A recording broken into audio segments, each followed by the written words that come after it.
Hey guys, welcome to our channel. If you like this video, do subscribe, like, share and comment.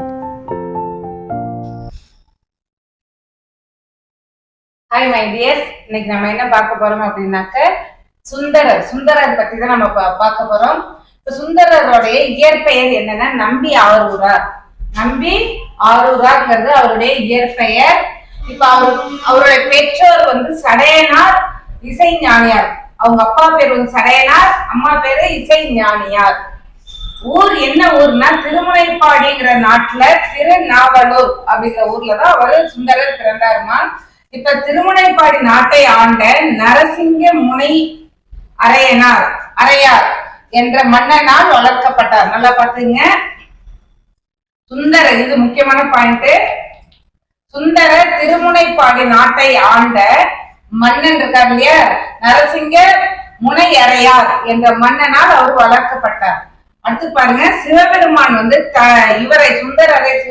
சுந்தரரை தம் தோழனாக கொண்டதால் அவருக்கு தம்பிரான் தோழன். ரொம்ப ரொம்ப இம்பார்ட்டன்ட் பாயிண்ட் இது. நல்லா இந்த ரெண்டு பாயிண்ட் நல்லா கவனிச்சிங்க. இதுல சிவபெருமான் சுந்தரரை தன் தோழனாக ஏற்றுக்கொண்டதால் தம்பிரான் தோழன் என்ற பெயர் வந்தது. அதே பாருங்க, இறைவனை சுந்தரர் தோழனாக ஏற்றுக்கொண்டதால், இதுல சிவபெருமான் இறைவன் சுந்தரரை தோழனாக ஏற்றுக்கொண்டதால் தம்பிரான் தோழன் என அழைக்கப்பட்டார். இதுல பாத்தீங்கன்னா இறைவனை சுந்தரர் தோழனாக வழிபட்டதால் வன் தொண்டர் என அழைக்கப்பட்டார். அதே மாத்தி கேட்பாங்க, சிவபெருமான் சுந்தரரை தோழனாக ஏற்றுக்கொண்டதால் தம்பிரான் தோழர் என அழைக்கப்பட்டார். அது இம்பார்ட்டன்ட் பாயிண்ட். அதே இறைவனை தன்னுடைய தோழனாக சுந்தரர் ஏற்று வழிபட்டு வந்ததால் வன் தொண்டர் என அழைக்கப்பட்டார். ரெண்டுத்துக்கும் நல்லா டிஃபரெண்ட் புரிஞ்சுக்கிட்டு படிங்க.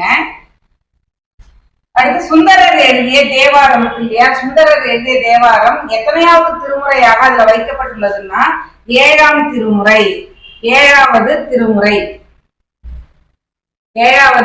திருமுறையாக வைக்கப்பட்டுள்ளது. இதுவும் இம்பார்ட்டன்ட் பாயிண்ட். சுந்தரர் எழுதிய திருமுறை எத்தனையாவது தேவாரத்தில் எத்தனையாவது திருமுறையாக வைக்கப்பட்டுள்ளது அப்படின்னு கேட்டாங்கன்னா ஏழாவது திருமுறை. அடுத்து பாருங்க, பல ஸ்தலங்களுக்கு சென்று இறைவனாகிய சிவன் மீது பாடியுள்ள பாடல்களை திருப்பாட்டு என்று அழைக்கின்றனர். இது இம்பார்ட்டன்ட். அதாவது சுந்தரர் எழுதிய பாடல்கள் என்னன்னா திருப்பாட்டு அப்படிங்கிறது ஒரு தொகுதி இருக்கு. அடுத்து திருத்தொண்ட தொகை, இது ரெண்டும் அவர் எழுதிய நூல்கள். பல ஸ்தலங்களுக்கு சென்று இறைவன் மீது பாடிய பாடல்களின் தொகுப்பு தான் திருப்பாட்டு. அடுத்து பாருங்க, திருப்பாட்டினை சுந்தரர் தேவாரம். இந்த திருப்பாட்டுக்கு இன்னொரு பெயரும் இருக்கு. என்ன பெயர் அது? சுந்தரர் தேவாரம் எனவும் அழைப்பர். சுந்தரர் எழுதிய திருத்தொண்ட தொகை நூல் இருக்கு இல்லையா, அந்த நூலை முதல் நூலாக கொண்டுதான் சேக்கிழார் திருத்தொண்டர் புராணத்தை எழுதியதா சொல்லுவாங்க.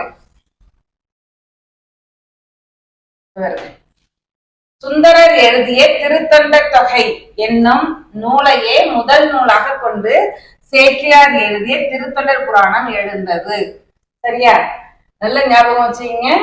பல ஸ்தலங்களுக்கு சென்று இறைவன் சிவன் மீது பாடிய பாடல்கள் திருப்பாட்டு என அழைக்கிறோம். அந்த திருப்பாட்டுக்கு இன்னொரு பெயர் என்ன அப்படின்னா சுந்தரர் தேவாரம் எனவும் அழைக்கப்படும். சுந்தரர் எழுதிய மற்றொரு நூலின் பெயர் திருத்தொண்ட தொகை. இதுவும் உங்களுக்கு 1 மார்க்ல இதுல கொஸ்டின்ல கேட்பாங்க. சுந்தரர் எழுதிய நூல்னு சொல்லி திருத்தொண்ட தொகை, திருத்தொண்ட புராணம், இன்னும் நிறைய ஆப்ஷன் கேட்டாங்கன்னா நீங்க திருத்தொண்ட தொகையை நீங்க சூஸ் பண்ணிக்கணும். இந்த திருத்தொண்ட தொகையை முதல் நூலா கொண்டுதான் சேக்கிழார் என்ன எழுதினாரு, திருத்தொண்ட புராணத்தை எழுதியதா ஒரு வரலாறு இருக்கு. அடுத்து சுந்தரர் இருந்த காலம், சுந்தரர் வாழ்ந்த காலம் கிபி 9ஆம் நூற்றாண்டில் முதல் பகுதி. அவர் எத்தனை ஆண்டுகள் வாழ்ந்தார்னா 18 ஆண்டுகள் மட்டும்தான் வாழ்ந்தார். இப்ப சுந்தரருக்கு சிறப்பு பெயர்கள் இருக்கு இல்லையா, சிறப்பு பெயர்கள் என்னன்னா வன் தொண்டர்னு ஏன் அழைக்கப்பட்டார்? இறைவனை தன் தோழனாக சுந்தரர் எண்ணி வழிபட்டதால் வன் தொண்டர் என அழைக்கப்பட்டார். அடுத்து தம்பிரான் தோழர். ஏன் தம்பிரான் தோழர்னு சிறப்பு பெயர் வந்துச்சு அப்படின்னா இறைவன் சுந்தரரை தம் தோழனாக ஏற்றுக்கொண்டதால் தம்பிரான் தோழர் என அழைக்கப்பட்டார். தம்பிரான்னா சிவபெருமான். சேரமான் தோழர், ஆளுடை நம்பி, ஆளாள சுந்தரர், திருநாவலூரார். இதெல்லாம் வந்து அவர் ஊர் பேரை வச்சு வந்திருக்கு. சரியா? நல்லா படிச்சீங்க. தேங்க்யூ. All the best.